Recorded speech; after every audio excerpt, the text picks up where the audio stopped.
karinayaa maanta shuuro iyo suuga ayaan karinayaa qadada. ninkan qadada baan sameynayaa. saxaabta waa idin salaamay. waa ujeedaa shuurada soo u karayso. hadda waxaan ku shubayaa qudadii aan ku adkeyn lahaa baan ku shubayaa. waa ujeedaan marka waa qaadaysaa oo la socdaa. caadi maaha shuurada haddii aad barato shuuro iyo suugo wallaahi bilaahi caadi maaha. lagama sheekeyn karo. qaboobahana waaba u fiican tahay ya. hadda waa la adkeynaa baasha waa la fadhiisinaa. lasay u karaysa haddii kugu dhegto walla eebila waa la yaab. waa fadhiisinaa insha allah waa isku soo noqonaya. suugadii baa dabka ii saaran. suugada markaan dhammaystiro ila soo insha allah haddii ilaahay ka dhigo.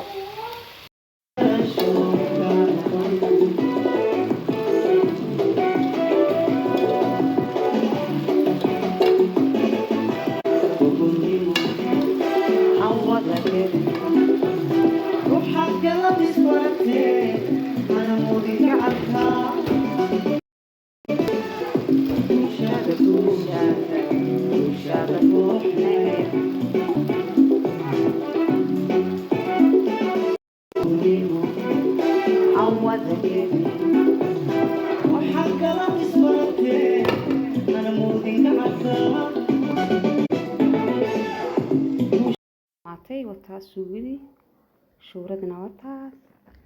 waxaan qadadeedii baan hadda waa kaas.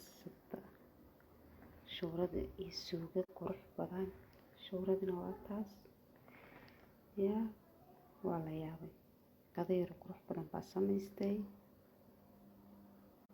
maasha allah. shuuradayda yaa ku sheega haddaad dhadhamisid wallaahi shuurada macaan waaye. shib iska dheh. oo ahmi badan haysta aniga amiiro iskala yuutuubka.